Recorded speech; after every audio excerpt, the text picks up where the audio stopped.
Simulation theory is something that I see coming up in a lot of podcasts, though I've not done an examination of the literature on it.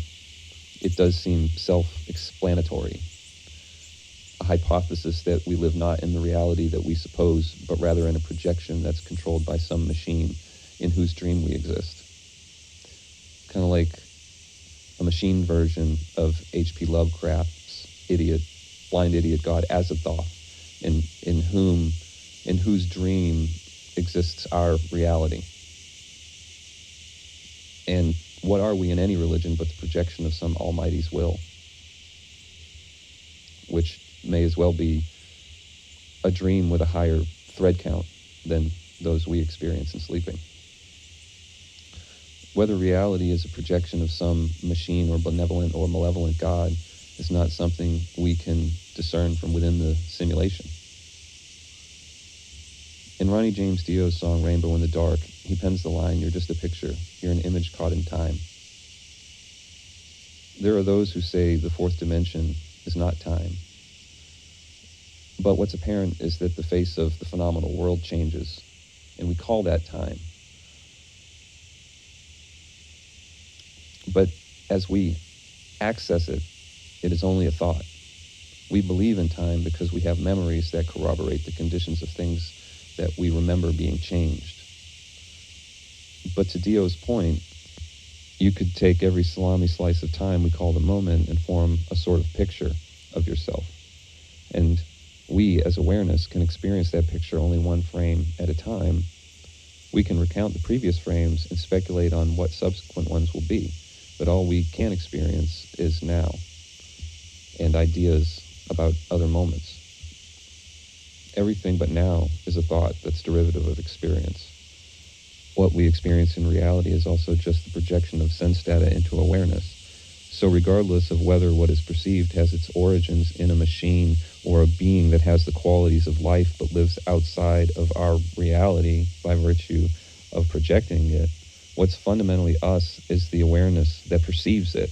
And if that God or machine is aware of its creation, then what form can be it more than what's aware of that and its creation?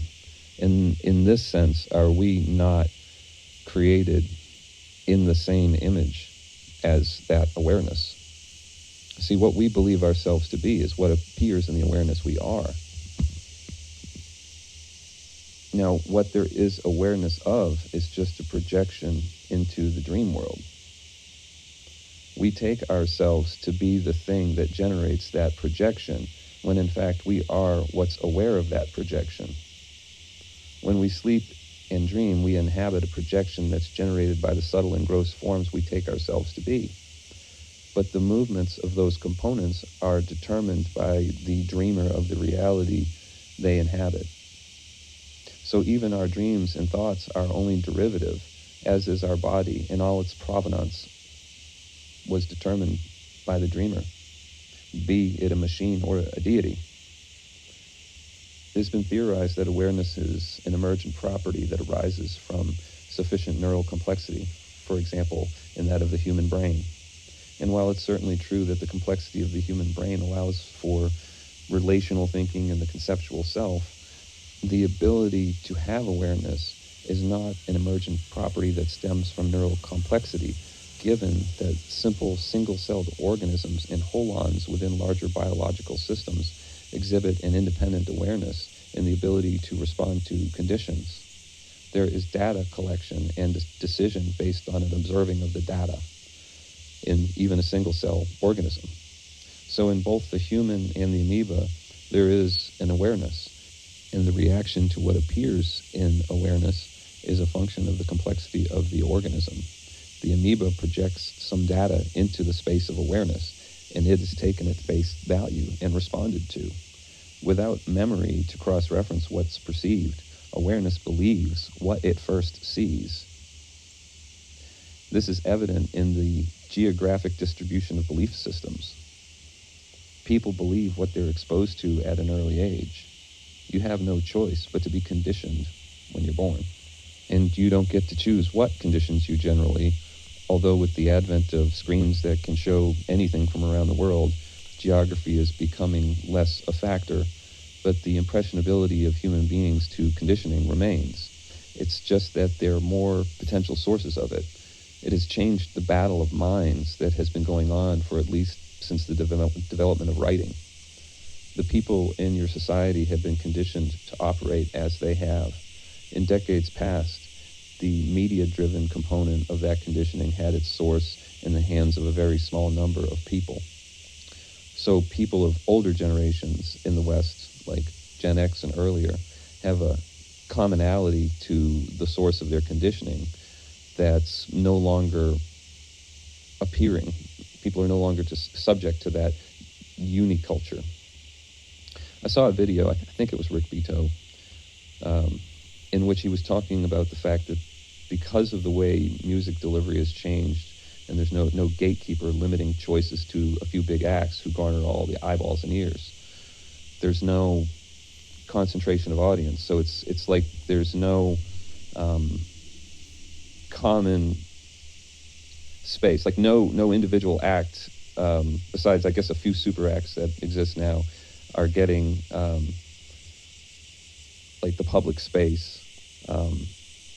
And so like his evidence for this, or how he observes it in the world, is that when you're in a public space where like music is pumped in, it's still this older music that comes from the common culture before technology facilitated an end run around the gatekeepers who once curated our conditioning, or the content that conditions us.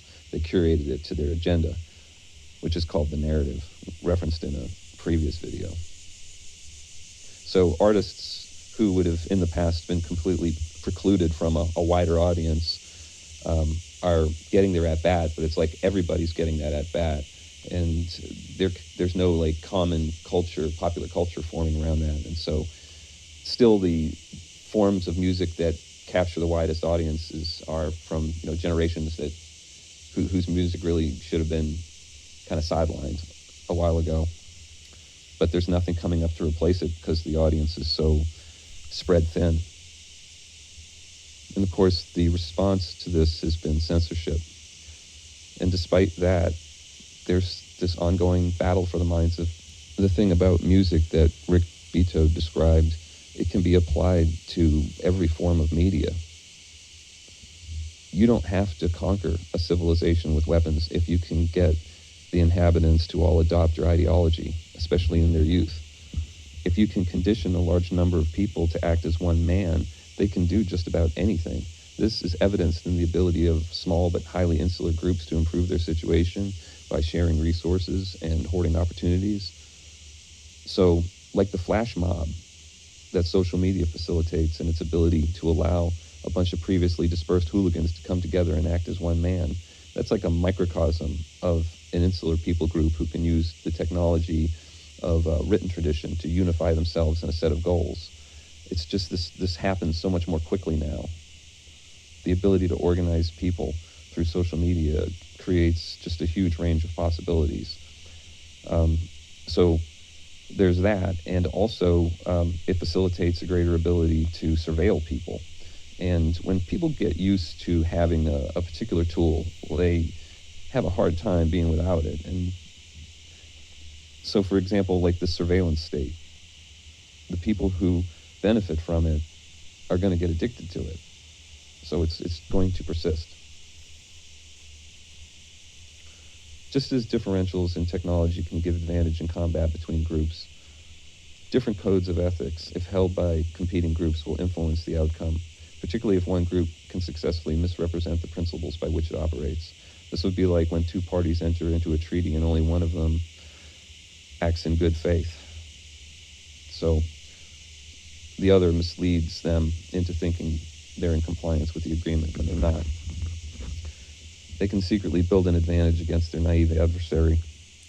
So now, with the explosion of information and resulting ability for large numbers of people with alternative views to organize and promote themselves, there is a challenging of the old order that was established by the common conditioning of the gatekeepers.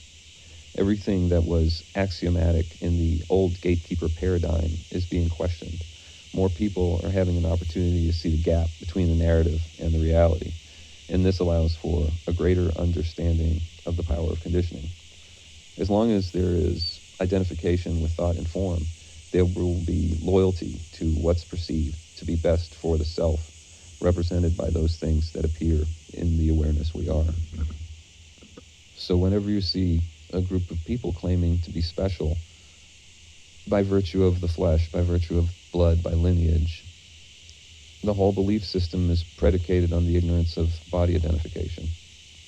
The identification with form and ideas creates a fear of destruction and countervailing, and that fear hides something that is the true objective of spirituality, which is the absolute, the non-relative truth, reality that has not been rendered relative by virtue of its passing through the lens of conditioning that serves a form.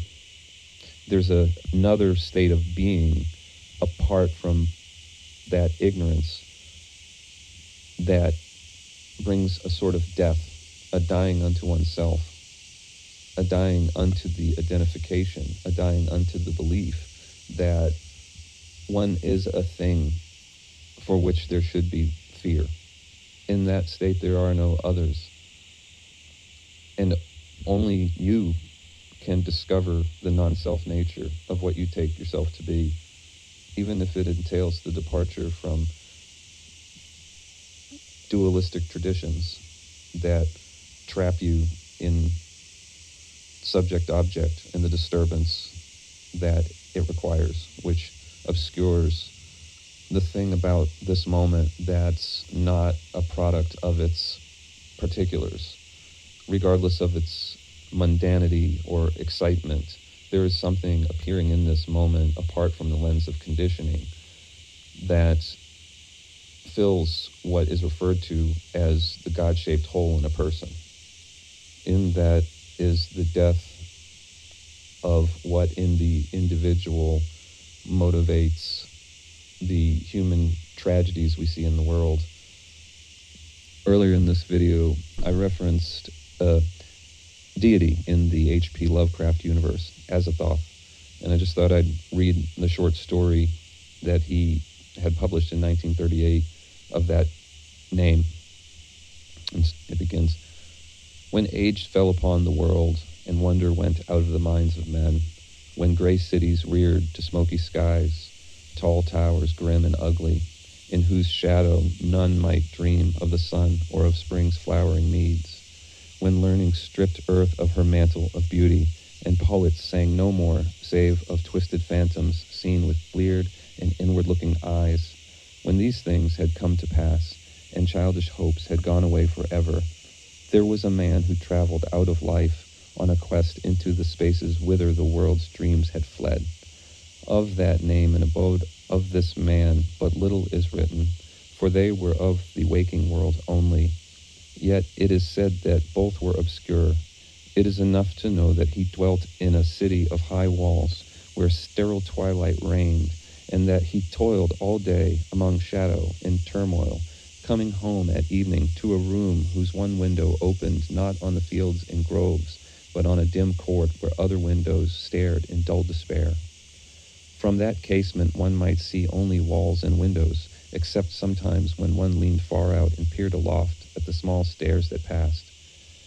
And because mere walls and windows must soon drive to madness a man who dreams and reads much, the dweller in that room used night after night to lean out and peer aloft to glimpse some fragment of things beyond the waking world and the grayness of tall cities. After years, he began to call the slow-sailing stars by name and to follow them in fancy when they glided regretfully out of sight, till at length his vision opened to many secret vistas whose existence no common eye suspects. And one night a mighty gulf was bridged, and the dream-haunted skies swelled down to the lonely watcher's window to merge with the close air of his room and make him a part of their fabulous wonder.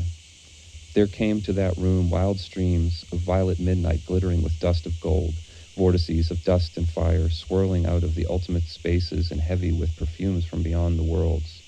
Opiate oceans poured there, litten by suns that the eye may never behold, and having in their whirlpools strange dolphins and sea nymphs of Unrememberable deeps, noiseless infinity, eddied around the dreamer and wafted him away without even touching the body that leaned stiffly from the lonely window. And for days not counted in men's calendars, the tides of far spheres bear him gently to join the dreams for which he longed, the dreams that men have lost. And in the course of many cycles, they tenderly left him sleeping on the green sunrise shore, a green shore fragrant with the lotus blossoms and starred by red camelotes.